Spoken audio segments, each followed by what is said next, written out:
사랑이신 하나님 아버지 감사합니다. 구원해 주시고 교회 가운데 거하며 함께 교제케 해 주시고 또 때마다 필요한 말씀으로 교훈해 주심을 감사합니다. 주일 아침 시간 이삭부 말씀으로 함께 모였습니다.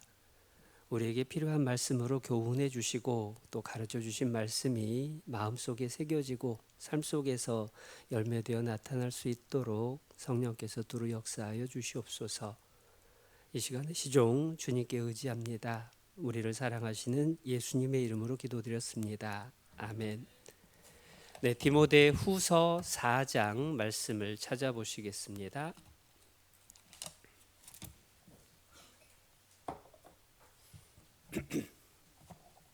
신약성경 346페이지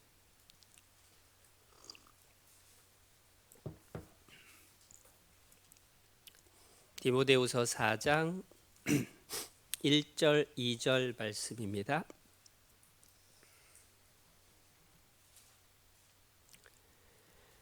제가 읽어드리겠습니다. 하나님 앞과 산 자와 죽은 자를 심판하실 그리스도 예수 앞에서 그의 나타나실 것과 그의 나라를 두고 엄히 명하노니 너는 말씀을 전파하라. 때를 얻든지 못 얻든지 항상 힘쓰라. 범사의 오래 참음과 가르침으로 경책하며 경계하며 권하라. 네, 인사드리겠습니다. 안녕하십니까? 네, 반갑습니다. 날씨가 제법 아침엔 좀 쌀쌀해지는 이제 진짜 완연한 가을입니다. 말씀 가까이 하고 또 신앙이 더 성숙하는 그러한 풍성한 가을 됐으면 좋겠습니다. 지난 한 주간 광고 들으셨던 것처럼 오전 집회가 있었습니다. 전도 집회가 있을 때마다 하나님의 살아계심을 다시금 확인을 하는 시간이 되죠. 그러면서 기쁘고 신기하면서도 마음 한편으로는 부담이 있는 것을 느끼게 됩니다. 지옥과 천국이 확실히 있다. 지옥이 얼마나 무섭고 천국이 얼마나 좋은지 알면 알수록 떠오르는 아직 구원받지 못한 가족들, 이웃들 생각이 또 말씀 들을 때마다 생각이 나죠. 저도 구원받고 지금까지 시간을 한번 돌아보는 기회가 됐어요. 특별히 지옥에 대해서 처음 이제 진지하게 고민했던 때가 저도 처음 전도 집회 들었던 때거든요. 다른 교회를 한 10여 년 다니고 있었습니다. 천국 갈 자신까지는 없어도 에이 설마 지옥 가겠냐 라는 생각으로 나름 이제 종교 생활, 교회 생활을 열심히 하려고 하고 있었습니다. 그런 과정에서 친구 전도로 전도 집회를 듣는데 처음에는 너무 신기하고 놀라웠죠. 야, 진짜 하나님 계시는구나. 그 다음에 천국과 지옥 또 죄와 심판에 대한 말씀을 들었을 때에는 아, 내가 지옥 갈 사람이었네, 나 어떡하지 하는 두려움 때문에 정말 무서웠죠. 그리고 복음 말씀을 듣고는 아, 예수님이 나 때문에 죽으셨구나. 영원히 다 용서해 놔서 걱정할 거 없게 해주셨구나. 야, 나도 이제 천국 간다. 감사합니다. 감사합니다. 그런데 하룻밤 자고 났더니 마음 한구석에 부모님 생각이 나기 시작했어요. 우리 부모님 어떡하지? 객지 생활을 하고 있을 때였는데요.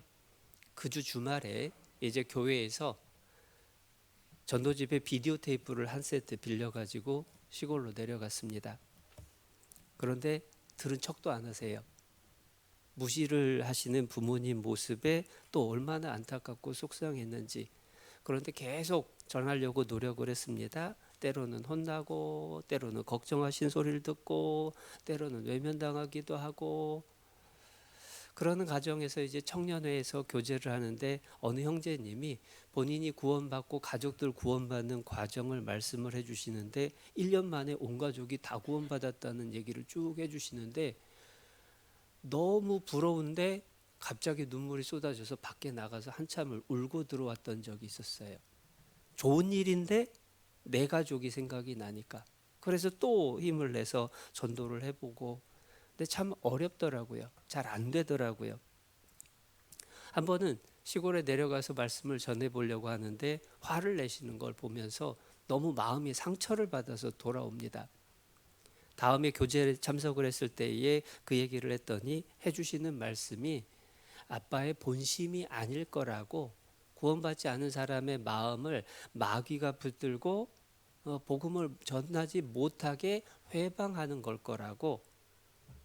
그 얘기를 듣고 가만히 생각을 해보니까 아버지가 그런 분은 아니다라는 기억이 다시 나면서 맞다. 마귀가 그 마음을 붙들고 회방을 하는구나 해서 다시 추스러서 또 전하기 시작했습니다. 그래도 구원받기까지 시간이 더 걸렸어요. 결혼을 하고 또 자매하고 같이 합심을 해서 전도를 했습니다. 자매가 수고를 많이 했죠. 그러는 가운데 전도 집회도 다시 들으시고 수양에도 참석을 하시고 그래도 구원이 안 됐어요. 그러다가 교회에서 전도인으로 부르심을 받았습니다. 전도인 자체에 대한 두려움도 있었지만 떠올랐던 걱정은 뭐냐면 아직 부모님이 구원받지 않으셨는데 내가 직장 그만두고 전도한다고 하면 뭐라고 하실까? 오히려 더 부작용이 있지는 않을까? 마음에 굉장히 고민이 많았어요. 그러나 기도 가운데 순종을 하고 전도인의 길을 걷게 됐는데 그해 가을에 아버지 어머니가 구원을 받으셨습니다. 그러면서 순종이라고 하는 것이 하나님 앞에 정말로 소중한 일이구나라는 것도 실감을 할 수가 있었죠. 근데 그때가 구원받고 몇 년 지났던 때냐? 제가 구원받고 14년이라는 시간 참 눈물도 흘리고 힘들기도 하고 때로는 낙심도 됐었지만 일단 구원받고 나니까, 구원받으시고 나니까 얼마나 기쁘고 감사한지. 그리고 그 부모님이 지금은 진짜로 큰 기도의 후원자가 되시고 든든한 배경이 되어주시는 것이 또 얼마나 감사한지 모릅니다. 그렇지만 아직도 또 전도할 사람들이 많이 있기 때문에 전도 집회를 하면서도 저 스스로도 또 여러 생각들, 여러 기도들 하게 됩니다. 예전에 이런 얘기를 들었어요. 천국에 들어갈 때에 천국 문에 서면 그 문지기가 3가지 질문을 한답니다. 첫 번째 질문은 당연히 구원 받으셨습니까? 예, 구원 받았습니다. 그런데 혼자 오셨습니까? 예? 예. 어떻게 혼자 올 수 있었습니까? 그러면 아무 대답 못 하겠죠. 그 3가지 질문을 받지 않도록 혼자 오셨습니까? 라고 질문을 받았을 때 아니요. 누구도 왔고 누구도 같이 왔고 라고 대답할 수 있어야 기쁨 가운데에 천국에 들어갈 수 있을 거란 생각들을 해보게 됩니다. 디모데 후서는 줄을 하나 끼워 두시고요. 바로 앞에 디모데 전서 5장을 보겠습니다.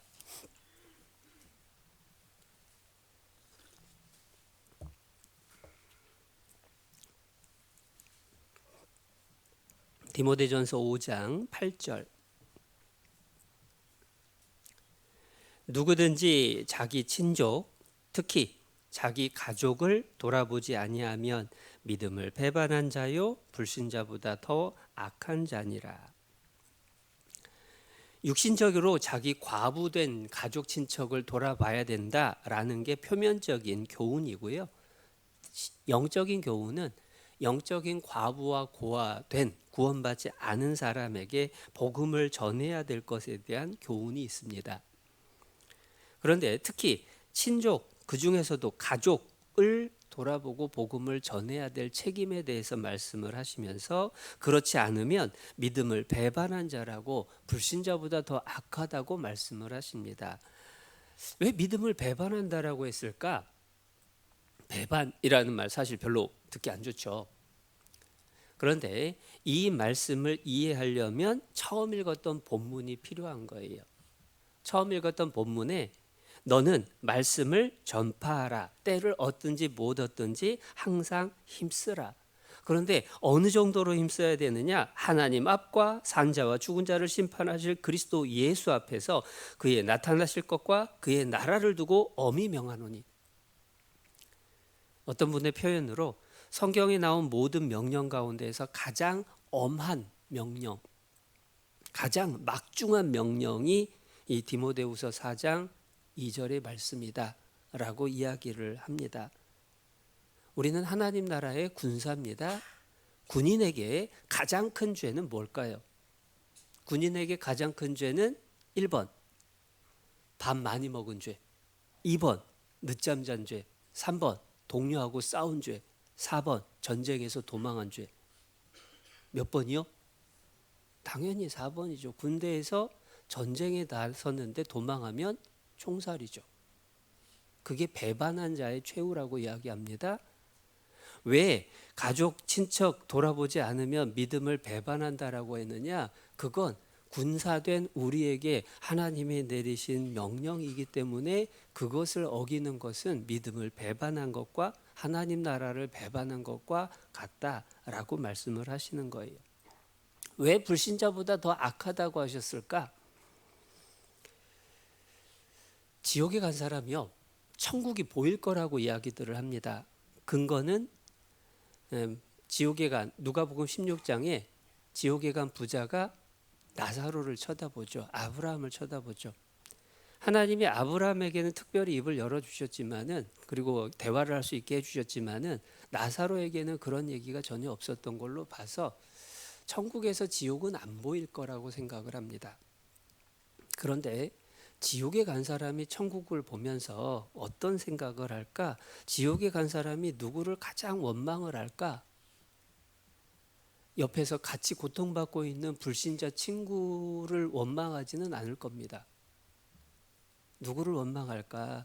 눈을 들어봤는데 천국에 있는 내 가족이나 내 친척을 보면 얼마나 원망스러울까라는 생각들을 하게 되고, 그러한 책들의 이야기들도 듣습니다. 그렇기 때문에 복음을 전하지 않는 일에 대해서 불신자보다 실은 그게 더 악하다라고 말씀을 하신 걸 거예요. 전도는요, 구원받은 사람이 이 땅에 살아야 되는 이유이기도 하고 하나님의 명령이기도 하고 우리의 본분이 틀림없습니다. 그런데 왜 우리가 전도를 해야 된다라고 하는 것은 사실 너무 잘 아는데, 왜 잘 아는데 잘 안 될까? 어렵게 느껴질까? 왜 나한테는 전도의 열매가 없을까? 좀 생각해 볼 필요가 있습니다. 가끔은 이런 분도 계셔요. 전도는 일부의 사람들한테 맡겨진 걸로 오해하시는 분이 있습니다. 그러니까 앞에서 목사 전도사님들이나 전도사라는 몇 사람들, 그 사람들이 전도를 하는 거고 나는 그냥 뒤에서 지원만, 기도만 해주면 되지. 근데 그건 오해입니다. 개미나 벌은, 여왕벌이 모든 알을 다 낳아요. 여왕개미가 모든 알을 다 낳아요. 그러나 사람은, 국모가 모든 자식을 다 낳을까요? 큰일 납니다. 있을 수도 없는 일입니다. 사람은 각자예요, 각자. 전도는 일부의 사람에게 맡겨진 의무가 아니라 구원받은 모든 사람에게 주어진 의무가 틀림이 없습니다. 사실 너무 잘 알죠. 근데 왜 잘 안 될까? 왜 잘 안 하고 있을까? 사실 속에서 올라오는 여러 가지 이유들, 변명들이 있습니다. 사는 게 바빠서, 내 자신 추스르는 것도 힘들어서, 믿음이 내가 너무 약해서. 그런데 양심 한편에서 스스로 알죠. 그건 핑계인데, 그건 아닌데. 더 큰 이유는 뭐냐면 전도에 대한 부담감입니다. 안 되면 어쩌지 하는 두려움입니다. 또 관계가 나빠져서 힘들어지면 어쩌지 하는 걱정이죠. 전도인이 되고 나서요, 전도 집회도 하고 상담도 하고 그러다가 전도 집회를 했는데 말씀을 여러분이 들으셨는데 구원받는 분이 없는 일들을 여러 번 경험을 하니까 마음에 심히 문제가 됐어요. 전도 집회에 오셨다가 구원받지 못하고 가시는 분들이 다 내가 잘못해가지고 저분들이 다 그냥 구원도 못 받고 가는가 보다라는 생각이 들어가지고 너무 힘들었습니다. 그러면서 난 전도인감이 아닌가 보다, 그만둬야 되는 거 아닌가라는 생각들을 한참 했을 때에 원로 목사님하고 교제를 하면서 여쭤봤더니 원로 목사님이 이것부터 물어보시더라고요. 예수님이 전도하셨을 때에 말씀 들은 사람들이 다 구원받았나요? 다 구원받았나요? 아니죠. 오히려 대적하는 사람들도 많았습니다. 전도할 때마다 다 성공을 하고 내가 말씀을 전하면 다 구원받는다라고 한다면 내가 예수님보다 더 능력이 뛰어나고 더 신령하다는 뜻일까요? 그럴 수도 없고 그럴 리도 없고, 생각해 보면 내가 복음을 전해서 누군가가 구원을 받았습니다. 누가 한 걸까요? 내가 한 걸까요? 하나님께서 하신 걸까요? 하나님이 하신 겁니다. 반대도 생각해 봐야 됩니다. 내가 복음을 전한다고 애썼어요. 전했는데 구원을 못 받았어요. 누가 한 걸까요? 이상하게 그럴 때는 다 내 책임인 것처럼 생각을 합니다. 그런데 때가 아직 아니어서 하나님이 기다리게 하신 걸 수 있죠. 전도의 결과를 내가 정한다라고 생각을 하니까, 나한테 달려있다라고 생각을 하니까 부담이 훨씬 더 커지더라고요. 못 하겠더라고요. 그런데 전도의 결과는 내가 정하는 게 아니라 하나님께서 정하시는 겁니다. 디모데후서 4장 돌아가 볼게요. 디모데후서 4장 2절. 너는 말씀을 전파하라. 때를 얻든지 못 얻든지 항상 힘쓰라.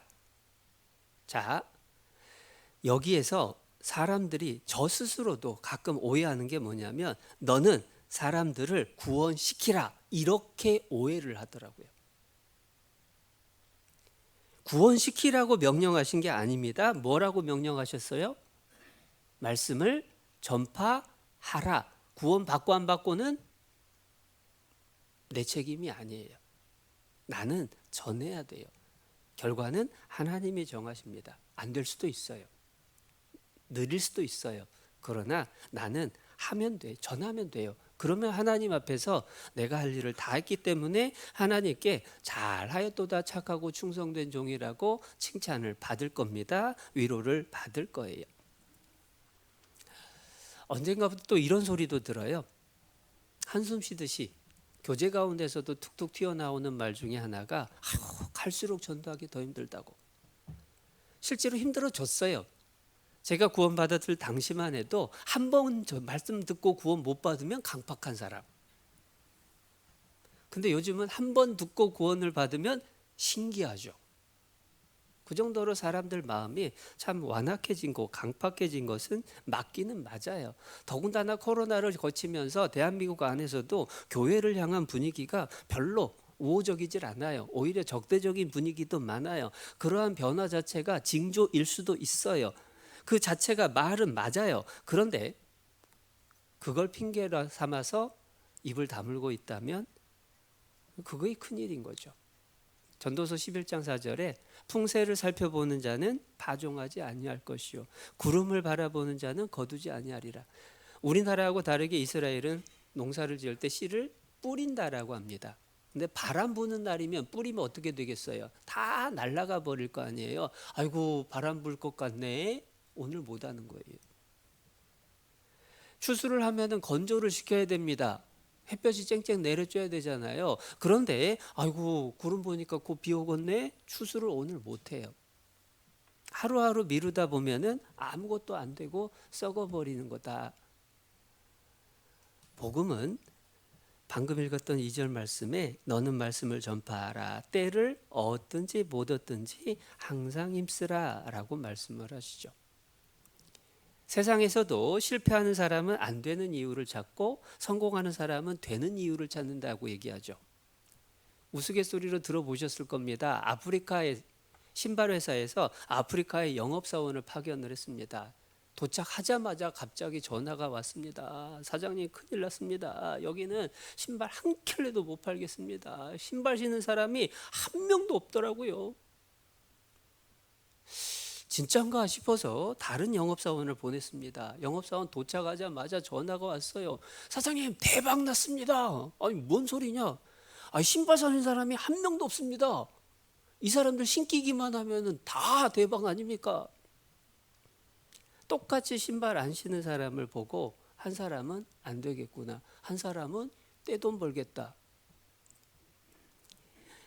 하나님 앞에서 우리의 자세는요, 사실 뭐 대박이고 말고 뭐 이런 거 될 이유 안 될 이유, 이것도 사실은 의미가 없습니다. 세상에서는 되는 이유를 찾는다라고 해서 우리도 되는 이유를 찾아야 되느냐? 아니, 물론 그것도 도움은 되죠. 그런데 하나님은 되는 이유를 찾아라라고 말씀하신 게 아니라 때를 얻든지 못 얻든지 항상 힘쓰라고 하신 거예요. 되고 안 되고 그거 신경 쓰지 말고 우리는 전하면 된다. 하나님의 책임지신다. 한 번, 두 번, 때로는 10번, 20번 계속 할 필요가 있어요. 때로는 우리가 너무 쉽게 포기해가지고 놓치는 경우들도 있습니다. 예전에 어느 형제님이요, 거래처 직원을 전도를 하는데 26번을 전도를 했대요. 아니, 난 그분이 그거 숫자 센 것도 대단해. 한두 번 하다 보면 세는 것도 귀찮고 힘들잖아요. 오히려 낙심되잖아요. 근데 셌나 봐. 26번 전했대요. 근데 안 됐대요. 투자도 많이 했어요. 밥도 많이 샀어요.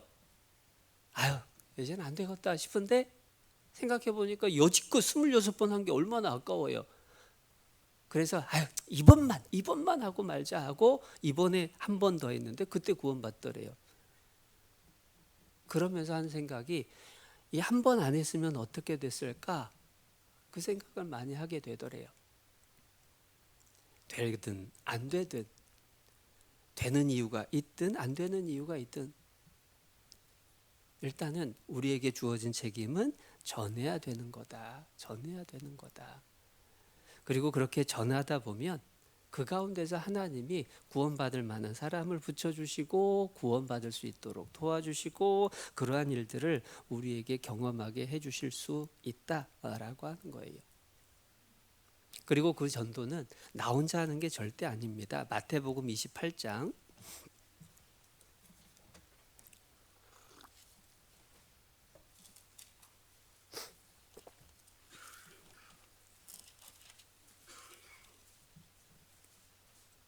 마태복음 28장 19절,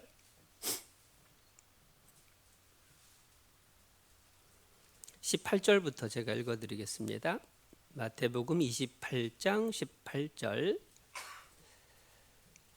예수께서 나와 일러 가라사대 하늘과 땅의 모든 권세를 내게 주셨으니 그러므로 너희는 가서 모든 족속으로 제자를 삼아 아버지와 아들과 성령의 이름으로 세례를 주고 내가 너희에게 분부한 모든 것을 가르쳐 지키게 하라. 볼지어다 내가 세상 끝날까지 너희와 항상 함께 있으리라 하시니라. 가서 복음을 전해라, 가르쳐라. 그러면 내가 세상 끝날까지 너희와 항상 함께 있으리라. 복음을 전할 때 주님이 함께 하십니다. 그리고 주님이 함께 하시기 때문에 복음의 열매를 볼 수 있게 해주시는 거예요.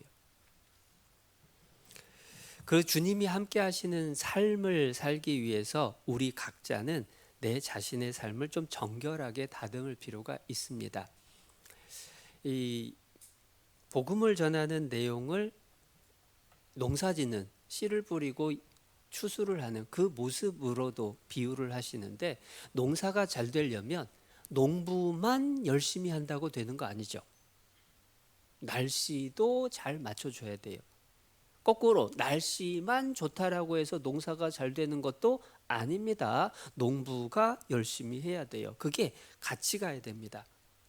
그런데 농부가 열심히 하면서 날씨는 내 마음대로 못 하잖아요. 그런데 그 날씨를 하나님이 도와주실 때가 있습니다. 이스라엘에게는 그걸 약속하셨죠. 그게 신명기 28장 내용입니다. 신명기 28장에서 이스라엘 백성에게 말씀을 하시면서 너희가 내 말을 듣고 순종을 하면 복을 내릴 텐데 때에 따라서 비가 내릴 거고 떡반죽 그릇이 풍성하게 넘칠 것이고 하나님께서 적절한 날씨를 주실 거다. 농사가 잘 되게 도와주실 거다라고 하는 약속이 있는 거예요. 그래서 우리가 복음을 전하는 그러한 열심과 함께 항상 기억해야 될 건 내 신앙이 건강한 상태로 순종하는 삶을 살아가는 것이 병행해야 된다라고 하는 것도 우리가 기억할 필요가 있습니다. 그리고 또 하나는요. 복음을 전하는 게 내가 하는 게 아니라고 말씀드렸잖아요. 그렇기 때문에 하나님이 해주셔야 된다. 구원받게 해주셔야 된다. 그러려면 당연히 기도가 앞서야 됩니다. 그런데 기도가 앞서야 되는 거지 기도만 하는 것은 절대 아니라는 것도 기억을 해야 돼요.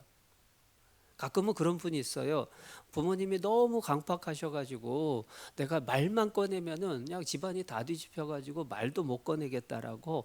그러니까 자기는 어떻게 기도하느냐? 하나님, 나는 도저히 안 되겠으니까 우리 아버지 친구 중에 먼저 누구 좀 구원받게 해가지고 우리 아버지 말씀 듣게 해달라고. 나는 못하겠다고. 그것은 합당치 않은 기도다라는 거예요. 취업을 위해서 간절히 기도를 했더니 삼성에서 전화 와가지고 아유 직업 구하고 계시죠? 저희 회사로 나와가지고 일 좀 해주세요. 그런 일 생길까요? 안 생길까요? 그런 일이 있을 리가 없잖아요. 취업을 위해서 간절히 기도했다면 내 스스로가 취업을 위해서 원서도 넣고 능력도 키우고 노력을 해야 되는 거잖아요. 전도를 위해서 기도를 했다면, 기도 부탁을 했다면 다른 사람보다 앞서서 내 스스로가 먼저 복음을 전하기 위해서 입을 열어야 되고 찾아가는 일을 해야 된다라고 하는 거죠. 올바른 기도의 모습은 하나님 이거 해주세요, 이거 해주세요. 그게 아니라 하나님 이게 정말로 하나님 뜻이 아니냐고, 이거 이루어주셔야 되지 않냐고. 그런데 그거 이루기 위해서 그러면 내가 뭐 해야 되죠? 이게 가장 올바른 기도의 모습입니다. 사도행전 22장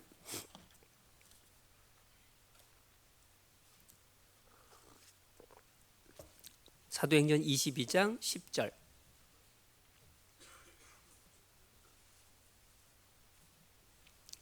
사도행전 22장 10절 내가 가로되 22장 10절에 내가 가로되 주여 무엇을 하리이까 주께서 가라사대 일어나 다메섹으로 들어가라 정한 바 너의 모든 행할 것을 거기서 누가 이르리라 하시거늘. 이 얘기는 뭐냐면 바울이 사울이던 시절에 그리스도인들을 핍박하던 시절에 다메섹으로 그리스도인들을 잡으려고 간 도중에 예수님을 만났습니다. 빛 가운데서 나타나신 예수님을 만났습니다. 그때에 이제 빛 가운데 계신 주님께 바울이 한 얘기예요. 주여 무엇을 하리이까? 주여 무엇을 하리이까? 하나님 앞에 내가 그러면 어떻게 해야 됩니까? 하나님 나한테 뭘 원하십니까? 이게 가장 올바른 기도고 겸손한 기도의 모습이죠. 하나님은 우리의 심부름꾼이 아닙니다. 하나님은 우리의 주인이시죠. 모든 사람이 구원받기를 원하신다고 안 하셨냐고. 하나님 주 예수를 믿으라 그리하면 너와 내 집이 구원받을 거라고 약속하지 않으셨냐고. 그 약속 지켜주셔야 되지 않냐고. 그런데 그 약속 지키기 위해서 그러면 나는 지금 뭘 해야 되죠? 그걸 알려주세요. 그걸 할 수 있게 해주세요. 그게 합당한 기도의 모습이라는 겁니다. 그래서 전도에 대한 우리의 마음 그걸 먼저 준비하는 게 필요하고요. 이제 남은 시간 동안에는 그러면 어떻게 전도를 해야 하는 걸까? 오늘 이 제목이 어떻게 사람을 주님께로 인도할까 하잖아요. 그러니까 어떻게에 대해서 이제 남은 시간 함께 생각을 해볼 겁니다. 그런데 워낙 전도에 대한 말씀들이 많아서 방대하지만 오늘은 특별히 요한복음 4장에서 예수님이 사마리아 여자를 전도하는 모습을 통해서 그 교훈을 생각해 보고자 합니다. 사실 전도에 있어서 이 방법만 하면 100% 된다 없습니다. 전도는 사람을 낚는 어부의 비유를 하잖아요. 물고기에 따라서 물고기 잡는 방법이 다 다릅니다. 미끼가 다릅니다. 물고기 잡는 시간대가 다릅니다. 다 달라요. 정도가 없습니다. 마찬가지로 복음을 전하는 일은 각 사람의 영혼의 상태가 다 다릅니다. 똑같은 방법으로 되는 게 아닙니다. 그래서 정도는 없지만 그러나 모범은 찾을 수가 있죠. 그게 예수님의 모습이에요. 그 요한복음 4장을 보면서 첫 번째 우리가 떠올려 볼 수 있는 건 뭐냐면 전도 대상을 찾아야 된다라는 거예요. 예수님은 전도할 사람을 찾아서 그 사람을 찾아가시는 모습으로 전도를 하십니다. 주변에 전도할 사람을 찾아야 되는데요. 어떤 사람이 나도 전도를 해야 될 텐데 전도 집회 곧 다가오는데 누굴 전도해야 되지 해가지고 이분이 구체적으로 계획을 세우기 시작했어요. 종이를 꺼내놓고 적기 시작합니다. 영철이 아이고 결혼한 지 얼마 안 돼갖고 말씀 듣는다고 시간 못 낼 것 같은데 영철이는 다음에. 상준이 아유 회사가 요즘 너무 바빠가지고 맨날 야근하고 주일도 나간다는데 아이고 얘는 안 되겠다. 종욱이 고등학교 졸업하고 한 번도 못 봤는데 갑자기 연락하면 뭐라고 하지? 아이고 안 되겠다. 하다 보면 남은 사람이 없어요. 시작은 전도할 사람 찾는다고 적기 시작했는데 적으면서 전도할 사람을 찾은 게 아니라 전도 못할 이유를 찾고 있죠. 전도할 사람을 찾는 게 아니라 사실은 은연중에 우리는 내가 전도하기 쉬운 사람을 찾고 있는 거 아닌가 생각해 보게 돼요. 내가 전도하기 쉬운 사람. 그런데 예수님은 어떤 사람을 전도하려고 찾아가셨는지 요한복음 4장 찾아보겠습니다. 요한복음 4장 9절 9절 말씀. 사마리아 여자가 가로되 당신은 유대인으로서 어찌하여 사마리아 여자 나에게 물을 달라 하나이까 하니 이는 유대인이 사마리아인과 상종치 아니함이로라. 자, 사마리아 여자하고 예수님의 첫 대화가 이제 시작이 됐는데 예수님이 물 좀 달라 그러니까 첫 마디가 왜 나한테 물 달라고 하냐고. 유대인이 사마리아인하고 상종도 안 하는데 유대인이 왜 사마리아 여자인 나한테 물 달라고 하냐고 탁 쏴붙이는 겁니다. 사실 유대인으로서 사마리아 여자한테 가서 이야기를 건다라는 것 자체가 이미 별로 좋은 분위기일 수가 없어요. 왜냐하면 적대 관계거든요. 서로 경멸을 하거든요. 그러니까 이 사람을 찾아가도 좋은 이유라고 하는 것을 찾으면은 일단은 얘는 안 되겠다라고 체크할 만한 그 사람을 예수님이 찾아간 거예요. 더더군다나 이 사마리아 여자가 신앙에 관심이 많은 여자였을까? 남편 5이 있었어요. 지금 6째하고 살아요. 신앙에 관심이 많아서 그럴까요? 아니죠. 이 땅에서 잘 먹고 잘 살고 행복해 보려고 아등바등 애쓰는 사람이죠. 그러니까 신앙적인 얘기에 관심 딱 말만 걸면 반응이 올 그런 사람도 아니었습니다. 더더군다나 예수님이 호감 가는 외모였느냐? 그것도 아니죠. 이사야 53장에 기록되어 있기를 흠모할 만한 아름다운 것이 없으셨습니다. 거기다가 행로에 고나셨습니다. 광야길을 한참 걸어가지고 뙤약볕에 지금 앉아 계십니다. 땀은 흐르고 먼지는 뒤집어 쓰고 원래 볼품이 없고 그런 사람이 말을 거니 더 이제 여자가 탁 쏴붙이는 거겠죠. 예수님은요, 전도하기 쉬운 사람을 찾아가신 게 아닙니다. 좋은 반응을 기대하고 찾아가신 게 아닙니다. 이 사람 전도해야 되겠다라고 했을 때에 그 사람이 반발해도 싫어해도 반응이 차가워도 의뢰 그럴 수 있다라고 생각하고 찾아가신 거예요. 그렇다고 해서 이 사람 저 사람 되는 대로 다 얘기했다 그 뜻은 아닙니다. 3절 유대를 떠나사 다시 갈릴리로 가실새 사마리아로 통행하여야 하겠는지라. 사마리아에 있는 수가라는 동네에 이르시니 야곱이 그 아들 요셉에게 준 땅이 가깝고. 자, 여기 보면 유대에서 갈릴리로 가시는 길입니다. 유대라고 하는 거는 이제 예루살렘이 있는 그 주변 지역이에요. 거기에서 갈릴리라는 건 북쪽 지역으로 가는데 길은 한 가지가 아닙니다. 제일 빠른 길은 물론 사마리아를 통과하는 길이고 조금 돌아가는 길들이 있어서 유대인들은 돌아가는 길을 갑니다. 그런데 예수님은 일부러 사마리아로 통행하여야 하겠는지라 일부러 사마리아로 가는 길을 택하셨다라는 거예요. 전도는요, 찾아가는 겁니다. 로마서 10장 15절에 아름답도다 좋은 소식을 전하는 자들의 입이요, 눈이요, 몸이요, 발이요. 이상하게도 발이라고 얘기합니다.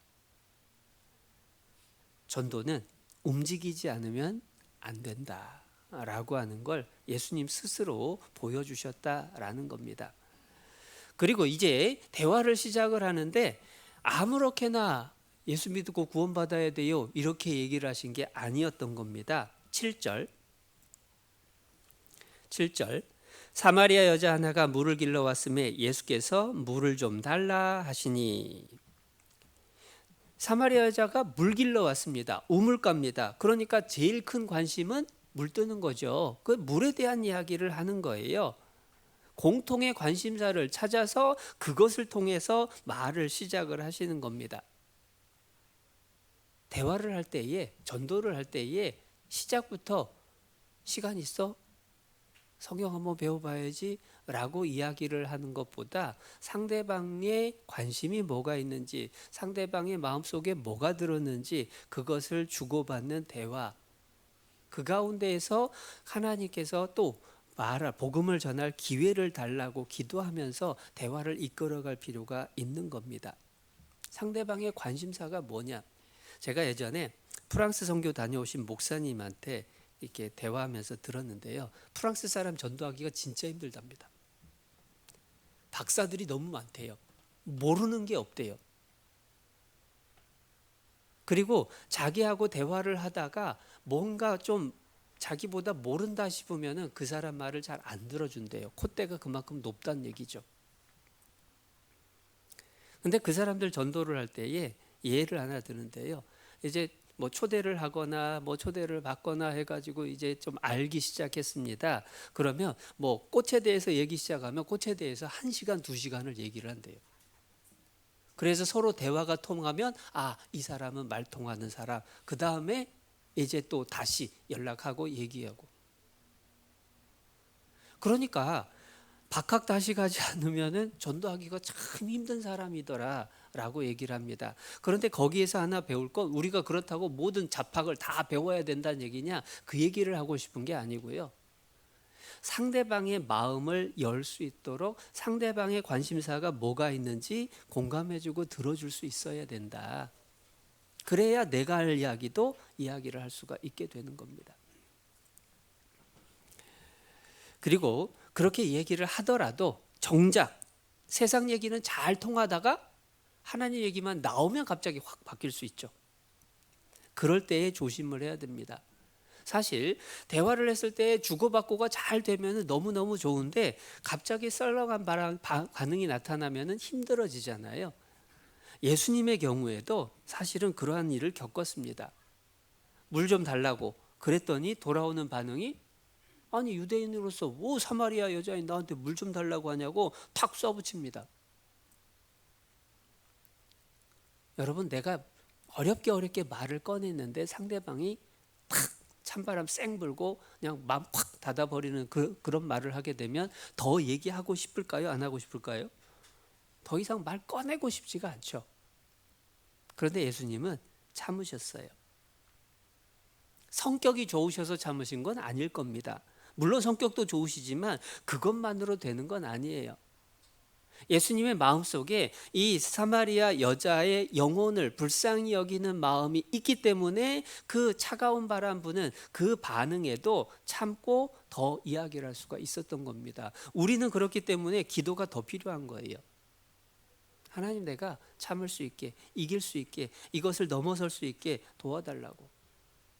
그런데 그 대화에 있어서 중요한 것 한 가지 또 있다면 뭐냐면 다 논쟁을 해서 이기려고 설득을 하려고 할 필요는 없다는 겁니다. 논쟁에 이기고 영혼을 잃어버린다면 그건 전도가 아니죠. 상대방의 허점을 찾아가지고 그거 봐라, 너 잘 모르지, 너 이거 배워야 돼, 이렇게 얘기하는 게 최선은 아니다라고 하는 얘기입니다. 이 사마리아 여자와 예수님의 대화 가운데 예수님이 이제 대화가 쭉 진행되다가 네 남편을 데려오라고 하시죠. 그랬더니 사마리아 여자가 나 남편 없는데요? 라고 대답을 했습니다. 자, 예수님은 이미 이 사마리아 여자가 남편 5이 있었고 지금 6째하고 산다라는 걸 아세요. 그런데 다 알고 말씀을 하시는데 이 여자가 남편 없다고 얘기합니다. 여러분이 예수님 입장이었다면 뭐라고 하시겠습니까? 뭐? 없다고? 아이고, 거짓말도 잘하네. 너 남편 5이잖아.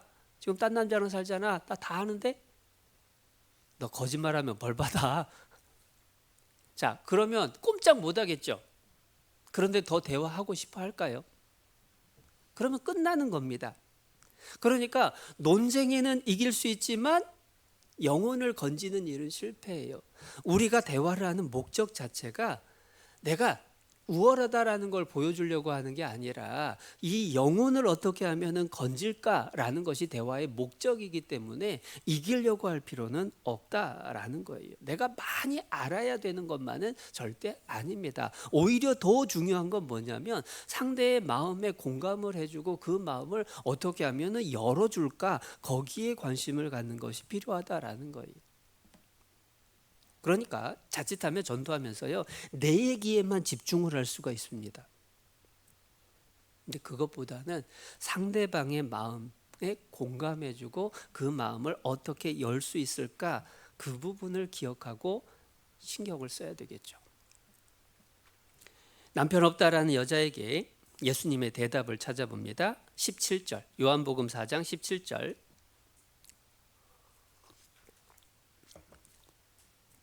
17절 말씀에 여자가 대답하여 가로되 나는 남편이 없나이다. 예수께서 가라사대 네가 남편이 없다 하는 말이 옳도다. 아유, 그래, 네 말이 맞다. 얼마나 마음이 공고하겠냐. 그렇게 살아보려고 행복해 보고 싶었는데 참 안 되지. 네 마음 안다. 그 뜻인 거예요. 그러면서 18절에 말씀을 해주시죠. 네가 남편 5이 있었으나 지금 있는 자는 네 남편이 아니니 네 말이 참되도다. 네 말이 참되도다. 그 얘기는 뭐냐면 나도 다 안다. 나도 다 안다. 오죽하면 네가 그렇게 살겠냐? 라고 하는 말을 하신 거예요. 잘했다라고 칭찬해 주신 게 아니라 공감해 주신 겁니다. 이 사마리아 여자의 텅 빈 그 허공인 그 마음을 깨우쳐 주신 거예요. 지적해서 옳고 그름을 따지게 되면 이길 수는 있습니다. 그러나 상대방은 마음이, 기분이 나빠지죠. 예를 들어 볼게요. 대화로 얘기를 하면은 좀 이해가 안 될 수 있어서 더 쉽게 얘기를 한번 해볼게요. 탁구를 좋아하는 사람을 전도하려고 합니다. 근데 내가 탁구를 더 잘 쳐요.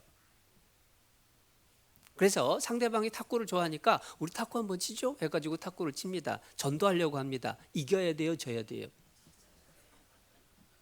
져야죠. 그것도 또 너무 대놓고 져주면 또 안 돼요. 적당하게 이게 실수했네 하면서 이렇게 져줘야지 상대방이 기분이 탁 좋아지면서 내가 바라는 것들을 들어주고 싶어하게 되는 거잖아요. 내가 이길 수 있다라고 해서 이겨버리면 상대방은 기분이 상하죠. 진 사람은, 이긴 사람은 보기도 싫어요. 그게 탁구 경기든 그게 말 다툼이건 진 사람은 이긴 사람하고 같이 있기가 싫어요. 전도뿐만 아니라 사실 우리 일상 속에서도 그렇잖아요. 가정에서도 그렇고 친구 사이에서도 그렇고 전도할 때 특히나 조심해야 될 부분이에요. 그렇기 때문에 전도할 때 상대방의 잘못을 지적하려고 하면 안 됩니다. 언제 잘못을 지적하냐? 사실 처음 전도 집회 오라고 할 때는 잘못 지적 잘 안 합니다. 근데 일단 하루 왔어요. 이틀 왔어요. 일주일 약속했는데 3일째부터 못 듣겠다고 해요. 그러면 이제 확 올라와 가지고 그때 지적할 위험이 커지죠. 그런데 그때에 지적하는 게 아니라, 다투는 게 아니라 정말로 간절한 마음으로 꼭 들었으면 좋겠다라는 내 마음은 표현하되, 그것을 끝까지 못 듣는 것에 대한 안타깝다라는 마음만 전하면 돼요. 그러면 상대방이 미안해하죠. 미안해하면 당연히 자연스럽게 나오는 말이, 다음에 이런 기회 있으면 얘기해. 내가 들으러 올게. 근데 듣다가 이틀 듣고 3일 듣다가 뭐 바빠서 안 되고 뭐 누가 와서 안 되고 그런 사람한테, 아니 한번 약속을 했으면 지켜야지, 세상에 어떻게 그걸 중간에 그만두고 수가 있냐고 화를 내고, 또 말씀 듣는 시간에 왜 이렇게 꾸벅꾸벅 졸기만 하고 듣는 척도 안 하고 그럴 수가 있냐고 화를 내면, 본인도 잘못한 것에 대해서 미안한 마음이 있다가 내가 화를 내면, 우리가 화를 내면 나도 잘못했지만 너도 화냈으니까 우리 똔똔이야. 그러니까 더 듣자라고 해도 들을 생각을 안 하게 되는 거죠. 끝까지 다 듣고 구원받지 못했을 때도 다그치기보다는 한 번만 더 들어보면 될 것 같은데 하면서 위로하고 격려하는 태도가 더 필요한 부분이다라는 겁니다. 그런데 이러한 방법을 얘기를 하더라도 사실 전도라고 하는 이야기가 나오면 전하는 입장에서나 듣는 입장에서나 사실 부담이 커요. 그런데 예수님은 전도에 대해서 어떤 마음으로 다가갔을까? 전도에 대한 예수님의 마음은 어떤 마음이었을까? 사실 구체적인 방법보다 그게 더 중요한 부분일 수 있는데요. 34절 한번 보겠습니다. 34절, 32절부터 읽어드릴게요. 32절. 가라사대 내게는 너희가 알지 못하는 먹을 양식이 있느니라. 제자들이 서로 말하되 누가 잡수실 것을 갖다 드렸는가 한데, 예수께서 이르시되 나의 양식은 나를 보내신 이의 뜻을 행하며 그의 일을 온전히 이루는 이것이니라. 그의 일을 이루는 것, 그게 복음 전하는 일입니다. 그런데 그 복음 전하는 일을 예수님은 무엇으로 여기셨냐면 먹을 양식으로 여겼어요. 전도를 밥 먹는 것으로 여겼습니다. 사람이 살려면 밥을 먹어야 되죠. 전도는 구원받은 사람이 살아있는 동안에 당연히 해야 될 일이라고 생각하셨다라고 이해할 수도 있습니다. 실제로 마가복음 1장 38절에 보면은 예수님이 거기서도 전도하리니 내가 이를 위하여 왔느니라. 예수님은 이 땅에 오신 목적이 복음을 전하고 죄 사하는 일을 이루시기 위해서 오셨다. 그 인생의 목적을 정확하게 알고 계셨습니다. 그러니까 사람이 사는 것은 먹어야 사는 것처럼 예수님이 이 땅에 사는 동안에 복음을 전하는 것이 삶의 목표다라고 하는 것을 분명히 하신 걸로 받아들일 수 있죠. 근데 실은 그뿐만이 아니에요. 내게는 너희가 알지 못하는 먹을 양식이 있느니라 라고 하는 건 뭐냐면, 예수님은 지금 상황이 어떤 상황이냐, 대낮 한낮 떼약볕입니다. 한참을 걸어서 사마리아 땅에 도착하셨습니다. 그리고 놀라운 것은 제자들은 먹을 거 구하러 갔어요. 그 얘기는 뭐냐면 지금 배고픈 상황이죠. 그리고 목이 말라가지고 사마리아 여자한테 물 좀 달라고 했습니다. 근데 물 마시셨을까요? 못 마시셨을까요? 읽어보면 이 사마리아 여자가 예수님한테 물 떠줬단 말이 없어요. 한참 대화하다가 이 여자가 진리를 깨닫고 마을로 뛰어들어가 버리거든요. 그러니까 배고프고 목마르신 예수님이 복음을 전하는 그 일이 자기에게는 먹을 양식이다. 그 얘기는 바꿔 말하면 나는 이미 배부르다라고 말씀을 하신 거예요. 전도를 기쁨과 만족을 얻는 통로로, 마치 음식을 먹고 나면, 맛있게 먹고 나면 기분도 좋아지고 배도 불러지고 그러한 만족감을 주는 것처럼 복음을 전하는 일을 하고 나면 내가 진짜 배부르다, 진짜 기쁘다, 그 마음을 가지셨다라는 거예요. 복음 전하는 일, 전도하는 일, 그것을 삶의 만족과 기쁨을 얻는 통로로 여기신 겁니다.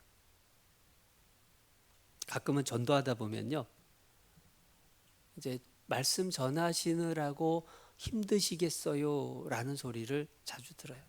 특히 수양회 때 상담하다 보면 막 줄 서 있다가 막 들어오신 분들 보면은 초췌한 얼굴 보고 그런 얘기들 많이 하십니다. 근데 그런 분들에게 항상 대답하는 게 뭐냐면, 아유, 잘 들어주시기만 하면 힘나죠. 실제로 그래요. 오신 분들이 잘 듣는 것만 같으면 너무 힘이 나죠. 처음에는 전혀 반응이 아니었다가 변화되는 모습, 그걸 보면 힘이 나죠. 예수님이 지금 그런 말씀을 하고 계신 거예요. 복음을 전하는 일은 우리가 밥을 먹는 것과 같다. 그 속에서 만족과 기쁨을 얻는 것처럼 복음을 전하는 곳에서 삶의 기쁨, 인생의 의미, 그것을 찾을 수 있다. 근데 아니, 복음을 전했을 때 잘 되면 진짜 기분이 좋죠. 구원받으면 수고했던 게 다 잊어먹어지죠. 근데 안 되니까 힘들지 않냐고 또 그 얘기를 하시더라고요. 안 되니까 힘들죠. 기껏 데려다 놨는데 듣다가 중간에 그만두고 또 듣고도 구원 못 받고 다시는 이런 말 하지 말라고 하고 그런 소리를 들으면 진짜 힘이 쫙 빠지고 몇 배 피곤하죠. 그런데 이거 한번 생각해 보세요. 낚시를 해보신 분들 한번 상상을 해봅니다. 낚시를 하러 갔는데 밤 꼬박 새웠는데 한 마리도 못 잡았어요. 피곤하겠죠. 다시 낚시하러 갈까요, 안 갈까요? 네? 낚시꾼들 보면, 우리가 보통 꾼이라고 부르는 사람들 있잖아요. 이 낚시꾼들 보면 밤낮 없어요. 근데 더 신기한 건 뭐냐면 밤새 낚시를 해놓고도 한 마리도 못 잡았어요. 우리 같으면은 다시는 안 가 이럴 것 같잖아요. 근데 또 가요. 또 가요. 왜 가죠? 이게 딱 한 마리 잡을 때 이 손맛이라고도 하고 또 큰 놈을 하나 잡았을 때 그 쾌감, 또 사람들이 다 막 기뻐하는 모습 보고 그러면 그 기쁨을 다시 맛보기 위해서 오늘의 실패를 문제 삼지 않게 되는 거예요. 전도를 해서 그렇기 때문에 한 사람이라도 구원받는 경험을 해보는 게 정말 중요합니다. 내가 전도해서 한 사람이 구원받는 모습을 지켜보게 되면 그게 얼마나 기쁘고 또 나도 됐는구나 라는 것 때문에 또 힘이 나고 그 기쁨이 내가 다음에 전도를 할 때에 잘 되지 않더라도 다시 복음을 전할 수 있는 힘이 돼주는 거예요. 근데 의외로 많은 경우에 그 한 사람 한 번에 성공을 하기까지 그 실패를 못 넘어가니까 아유, 난 안 되나 보다. 아유, 전도는 힘든 거고 전도는 하는 사람들이나 하는 거고 이렇게 자꾸 뒷걸음질 치게 되는 거예요. 근데 한 명 전도하기까지는 사실 사람마다 경우가 좀 다르긴 합니다. 근데 한 사람이라도 진짜 전도해서 구원받는 경험을 하기까지 최선을 다해보는 노력은 너무너무나 의미 있는 시간이 돼요. 그러고 나면 더 분발하고 더 힘을 얻을 수가 있습니다. 뿐만 아니라 우리가 삶이 좀 식상해지고 삶의 힘을 잃어버리고 왜 사나 싶은 생각이 들 때, 또 삶이 흐트러지는 내 모습을 볼 때에도 사실 전도하기 위해서 입을 열고 전도하기 위해서 계획을 세우면 신앙이 힘이 납니다. 직장 생활을 하다가 직장에서 나 구원받은 그리스도인입니다 라고 이야기를 했을 때에는 직장에 출근하는 내 자신의 마음 자세가 바뀌죠.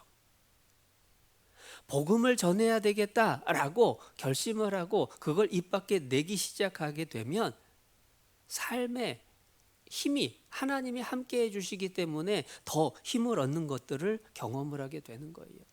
그래서 감리교회 요한 웨슬레 목사님에게 어떤 분이 물었답니다. 목사님, 신앙생활의 제일 큰 비결이 뭐예요? 목사님은 어떻게 신앙생활을 잘할 수 있으셨어요? 라고 했을 때에 웨슬리 목사님이 대답은 딱 한마디였어요. 저는 전도합니다. 전도합니다. 전도를 하면 실제로 그 전도의 열매를 얻기 위해서 더 분발하고 힘을 내게 되고 삶의 활력을 오히려 내 자신이 받을 수가 있다라는 거예요. 그게 마치 예수님이 말씀하신 것처럼 나에게는 너희가 알지 못하는 먹을 양식이 있다. 맛있는 것을 먹었을 때 힘을 얻는 것처럼 복음을 전할 때에 하나님이 주시는 힘이 있다라고 하는 것을 말씀을 해주시는 거죠.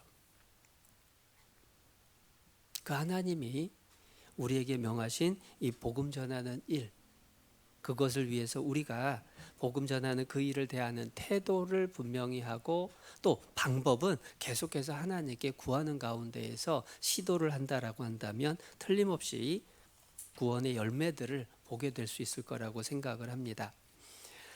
데살로니가 전서 한 곳 찾아보고 마무리를 하겠습니다. 데살로니가 전서 2장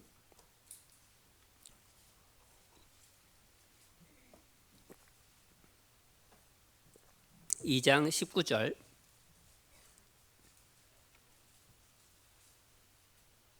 19절 말씀 330페이지. 우리의 소망이나 기쁨이나 자랑의 면류관이 무엇이냐? 그의 강림하실 때 우리 주 예수 앞에 너희가 아니냐? 너희는 우리의 영광이요 기쁨이니라. 여기서 우리는 복음을 전하는 바울과 동역자들이고요. 너희는 그 복음 전함을 듣고 구원받은 데살로니가 성도들입니다. 바꿔 말하면 우리 구원받은 사람에게 소망이나 기쁨이나 자랑의 면류관이 누가 되느냐? 우리를 통해서 구원받은 사람들이 우리의 면류관이 되고 우리의 영광이 되고 우리의 기쁨이 되고, 영원한 나라에 갈 때에 없어지지 않는 것은 세 가지입니다. 하나님과 관련된 게 없어지지 않죠. 그래서 하나님은 영원히 계시죠. 하나님 닮은 영혼이 영원하죠. 하나님의 말씀이 또한 영원합니다. 그리고 그렇기 때문에 우리가 복음을 전한 그 영혼들은 영원까지 같이 가는 거예요. 그들이 나의 영광이 되고 면류관이 돼주는 겁니다. 그 영혼 건지는 일, 내가 입을 열어서 실제로 모시고 오고 구원받게 하는 것도 제일 큰 일이겠지만, 그게 아니더라도 동참하고 합력하고 헌신하고 함께 기도하는 것도 또 그 전도하는 일의 중요한 부분입니다. 만약에 이 땅에 나 혼자 있다라고 한다면 전도할 수 있을까? 교회가 있고 형제자매님들이 있다라는 게 얼마나 귀하고 감사한지 우리가 생각하게 돼요. 그리고 나 또한 그 일에 동참을 하고 함께 해주는 일을 해야 되겠죠.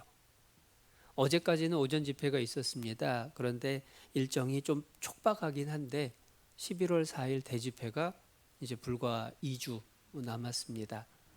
또 남은 기간 기도하시고 또 동참하시고 자리를 지켜주시고 그 모든 것들이 나 자신을 위한 일이고 전도하고 계시는 우리 형제자매님들을 위로하고 격려하는 일이고 전도돼서 오시는 분들이 마음을 열 수 있는 그 기회가 될 거예요. 그래서 그러한 복음 전하는 일, 그게 주님이 우리에게 주신 지상 최고의 명령인데 순종하며 살다가 주님 앞에 설 수 있으면 좋겠습니다. 기도하겠습니다. 하나님 아버지 감사합니다. 구원해 주시고 교회 가운데에 거하며 말씀을 배우고 교제케 해주신 은혜 감사합니다. 또 함께 복음을 전하는 일, 함께 할 수 있도록 기회를 주시고 또 구원의 역사 우리 교회를 통해서 이루어 주심도 감사합니다. 이제 간절히 빌고 원하는 것은 우리의 사랑하는 가족과 친척과 이웃들이 주님 오시는 날 모두가 함께 천국에 갈 수 있기를 간절히 구합니다. 그리고 그 일을 위해서 우리 각자가 해야 될 일을 알게 하시고 그 일을 능히 감당케 하시고 할 수 있는 지혜와 능력을 더해 주시옵소서. 특별히 오늘 어떻게 영혼들을, 우리의 사랑하는 사람들을 주님께로 인도할지 전도에 대한 말씀들 함께 나누었습니다. 주님 주신 교훈이 우리의 마음에 새겨져서 더 복음 전하는 일에 하나 되어서 힘을 낼 수 있도록 하나님 역사하여 주시옵소서. 11월 4일부터 있게 될 대전도 집회에도 온 성도들이 한 마음이 되어서 복음 전하는 일에 함께하고 주님이 기뻐하시는 구원의 열매들 또한 넘치도록 채워주시기를 간구합니다. 우리를 사랑하셔서 늘 함께해 주시는 예수님의 이름으로 기도드렸습니다. 아멘.